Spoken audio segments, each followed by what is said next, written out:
Hey yo. Um cool. So, happy new year. It is now 2026. It is the 7th of January at the time of making this video. A couple of things. First, so one of the things I am going to commit to doing this year is making at least one video a week. Just because I have been falling off of that. Um with that too, yeah, one of the things I'm also gonna attempt to do is kind of I guess describe where I'm at in life. Again, to reiterate, the purpose of these videos are, I guess, to it has a couple purposes. There's a couple purposes. One is for me to be able to vocalize my thoughts, which in turn helps me better, formulate them in my mind, which is very has been very useful for me. So that's one of the reasons. But another reason too is because you know I am a faithful servant of God, and life is hard, right? And one of the things that I do believe is that God is perfect and that everything happens for a reason, whether we like it, don't like it, understand it, don't understand it, what have you. And so, me believing that, I want to be able to make these videos in such a way to where I can communicate when things are good, things are bad, and then over the span of time, which is going to be a long span of time because I'm still young, kind of seeing how that progresses, right? As I continue to maintain my faith, develop my faith, what have you. Um, Maybe even, you know, how was the word? Sway away from my faith potentially, which I've talked has happened in the past. But again, like falter. There's the word I was looking for. But yeah, anyways. So yeah, it's just kind of being able to, for myself and others, if I ever have kids, maybe that'll be something useful for them, or if I become of influence of some sorts in some point in the future or not, doesn't matter. But if I do, also, these videos to be used as a record, let's say, of what developments and benefits I've garnered from my faith. Cool. All right. Awesome. So, let me say this. So, definitely starting off the new year not too great. I'm not gonna go into any details, at least not right now. But yeah, I'll say this: financially, I'm struggling. Yeah, it's a big struggle. Definitely the most difficult thus far in my life when it comes specifically to financials. Um, which yeah, it's an interesting thing. I guess what's interesting to me is like, and yeah, I'm not ignorant enough to kind of like not do things and make sure that I'm doing things and moving forward in a way that's going to help me better set myself up financially, right? However, even though it's pretty bad and I should be stressed, I'm not, which is interesting. Um, yeah, and I don't know. I don't particularly know how to take that. Um, at least not yet. But I'm not going to delve into that too much. But that's a point. But here's something I do want to make sure I hash out on, that I've been thinking about as of recently. So,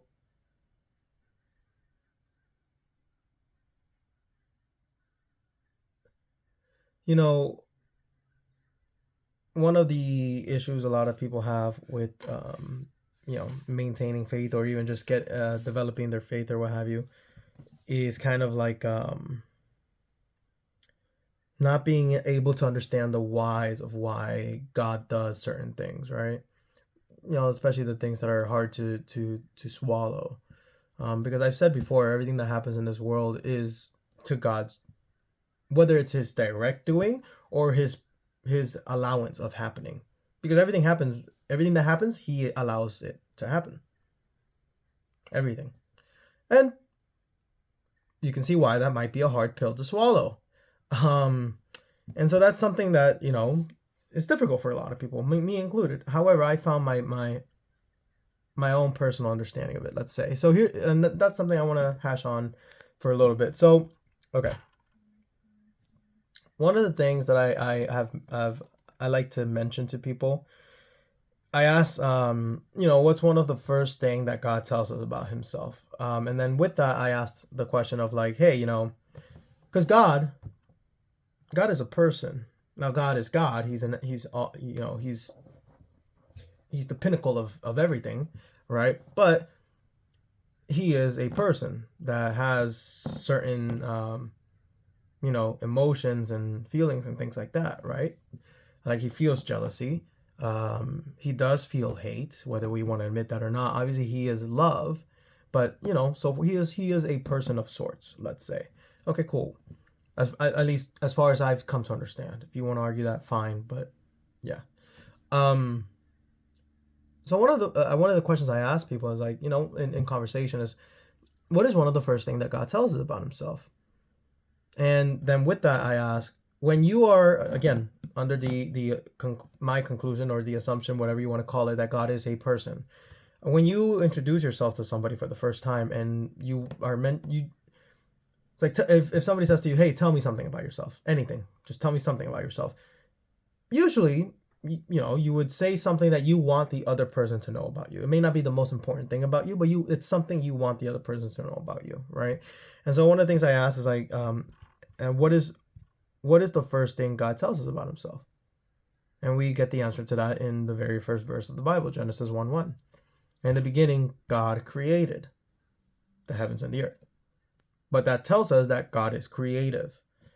And so, I've thought about that for a bit, and I find that because he is creative. Like, God is, I would argue he's the epitome of creativity. He created everything from nothing. He continues to create. He created the angels first, and then he decided to create human. And then who knows? After human, maybe even now he's still creating other things in different dimensions, different universes. Who knows, right? So my point with that, though, is this. God creates. And again, I believe that God is perfect. And so, okay, how do I defend that when there's a lot of harm and evil being done around us, right? Okay. Well, here's the thing, though. Here's the thing with that. The way I've come to cope with that is that I understand and believe, and if you don't believe this, then maybe you wouldn't be able to resonate with me, but I understand and believe that this life is not all there is, right? There's the next life. Okay, cool. I've mentioned before that the way I think of God creating and watching everything that he creates, because he's everywhere at all times, right? Is kind of like us humans to a limited capacity, but to a capacity in which we are like God in the sense that we can create stories. And prime examples are animes. So I like anime, but it doesn't even have to be anime. It can be any TV series. It can be any book, any story that we as humans have created through our imagination or through lived experiences, right? But one of the things I truly like about anime is the depth of like the storytelling and the character development and all that. And a prime example that I like to use is One Piece. One Piece is this anime that has been around for it is one of the most long lasting animes that's at this point in time. And it's a great anime. What makes it great, in my opinion, is that, one, the storytelling, right? It's a really great storytelling. I'm not going to go into that, but the storytelling is great. But also, it is the way that the creator is able to do two things. One, he's able to tie it all together. You know what I mean? Like a lot of stories, they'll have like loose ends that you're just kind of like left like, what? And it's really fascinating because he'll like leave a loose end and like maybe like the first arc, an arc being like the whatever. I'm not going to explain that, but chapter. Let's just call it chapter. The first chapter. And then in like the fifth or sixth chapter, that loose end from chapter one is now put together, and you're like, oh, it's really cool. At least I think it is. I'm very fascinated by that. And I'm very fascinated by like those minds who create such stories, because you got to think to yourself like, what, you know what I mean? And so, okay, cool. Sorry, I'm getting geeky, but so I think to myself, I'm going to use the example of One Piece. And again, you can use any example. You can use any TV series, any book you've read, whatever. It doesn't matter. But just as you read a book or as you watch a TV series or an anime, right? There's these characters that are being developed, that are living a life, whatever. And in One Piece, it got towards the ending, especially, it's getting to a point where there's a lot of like, oh wow, okay, whew, like slavery, really harsh punishments, really harsh deaths, and things that are just like, dang, like in the world we live in today. And there's a lot of people use a lot of examples from One Piece in today's world and stuff like that, right? Okay, cool. Well, not cool, but and so I think to myself, obviously, so the creator of One Piece is named Oda. Oda is he's created this story of One Piece for many reasons, I'm sure, but two of the ones that I have to assume are like, primary are first for entertainment, right? He wants to entertain the audience, the people, and so forth. And as any creator does, that's why people create for entertainment, whether it be for themselves or for others, right? Cool. God creates. Why does he create? Well, for entertainment. Again, we don't like the idea of that, but bear with me. So, okay, Oda is creating this story where there's like really harsh things happening to the characters that we love. I think to myself, these characters obviously don't know or understand that they are being created and that the life that is being unfolded before them is in the hands of this man named Oda. They don't know that, right? But we, God created us for his entertainment. Again, that's not the only reason he created us, okay?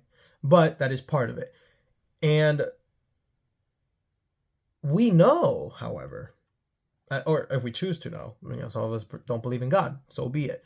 But if we believe in God, we know, or what have you, that things that are happening to us are because of his doing, right? So having said that, it's very easy for me, or anybody for that matter, to say, what the heck, right? Especially if we're going through it significantly. Like what I'm going through right now is nothing comparatively to others, right? Like there are people who suffer sufferings or tribulations that I pray that I don't, right? Okay, here's my point though.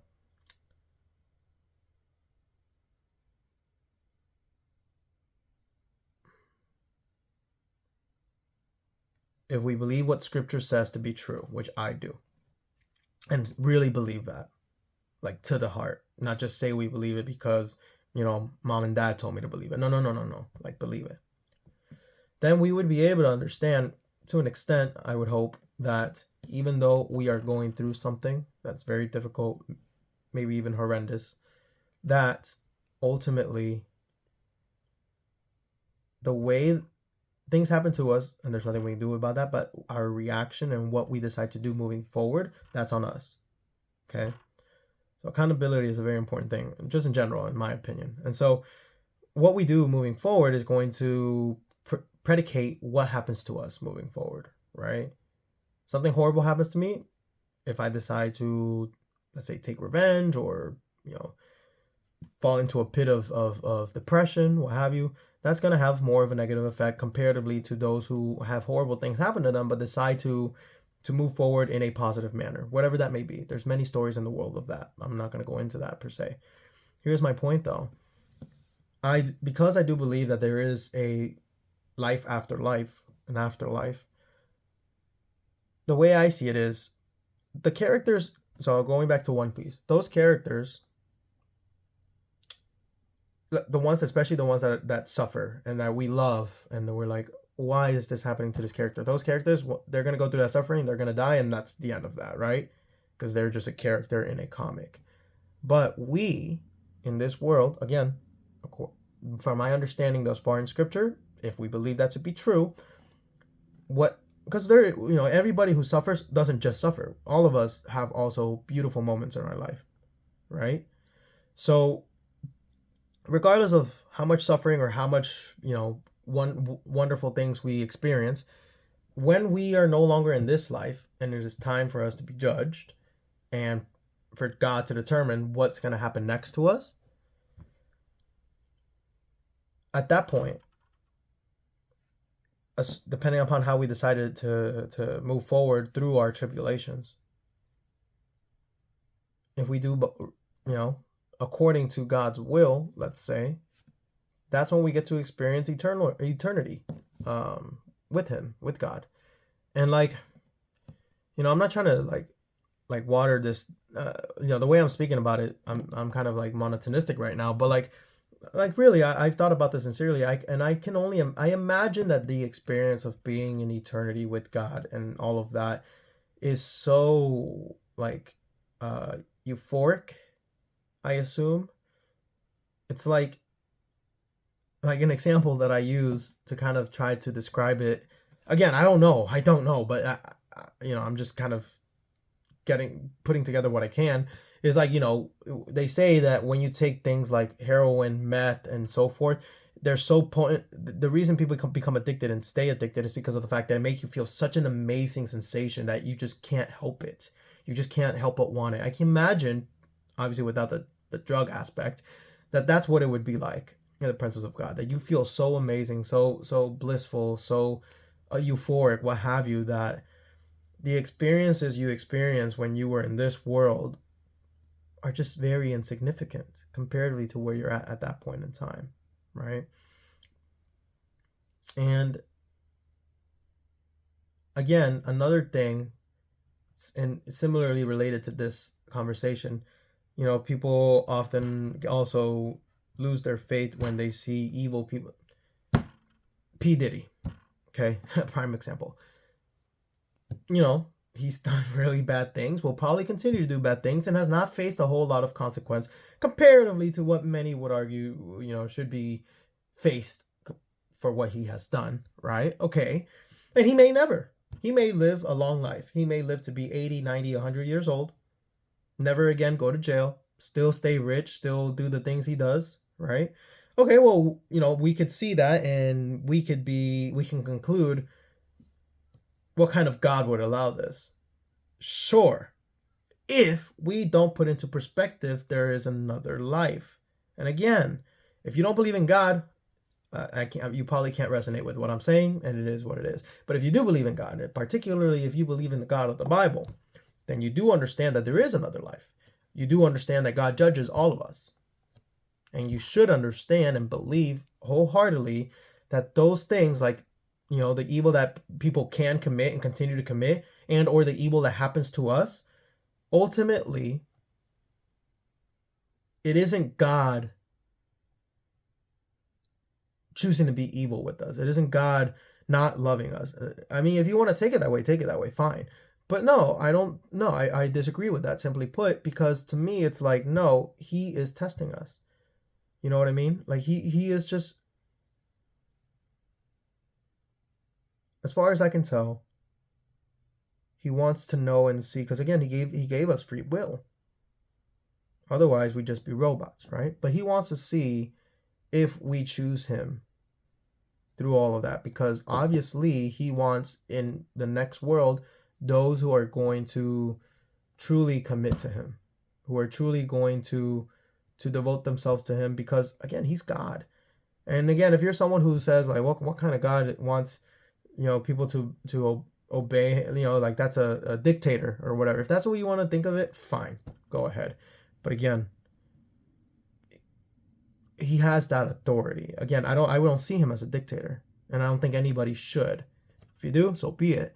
But that's not how it should be seen. It should just be seen as He has the authority to be admired, respected, and what's the word? Submitted to. Given that He is perfect, assuming that we believe that to be true, which I do. And again, the way that I am able to balance the fact that He is perfect is because I know there is another life, and in this other life, He will make all the wrongs right. P. Diddy and all the evil people of this world, they're going to get what's coming from them. What's coming for them? All the good people in this world who suffered more than others, and those who we would look at and be like, they don't deserve this. Which, yes. But again, they're going to get what's coming for them too. In great abundance. So, I guess to wrap it up,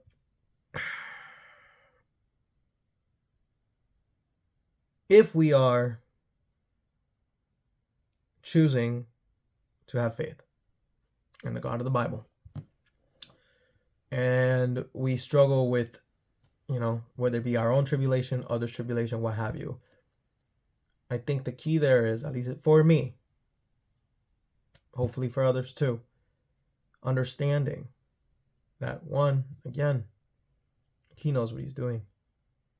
Even if we can't make sense of it, he knows what he's doing, and we'll know what he's doing, when we have eternity with him, assuming we do have eternity with him, if we choose to stay the course, to stay faithful, to stay on the path of desiring to please him and serve people. Again, look, if you're going through it, it's very difficult to do. I get that. Again, I don't get it to the extent that some others do, because my tribulations are very minimal, but I do consistently pray, because I know my time is going to come. All of us are going to have tribulation, some more than others, but nonetheless, I'm going to have much more tribulation than what I've experienced thus far. I know that to be true. And when that time comes, that's why I'm saying these things to myself now, because I want to remind myself, and I want to make it a customary understanding for myself that, hey, I don't like this. I may not understand it, and I may feel a certain way that may make me want to shake my fist at God. But no, that's not going to do anything for me. If anything, it's going to take me down the wrong path. So, yep, that's what I got. Hopefully that's useful to some people, to someone out there. But yeah, God bless.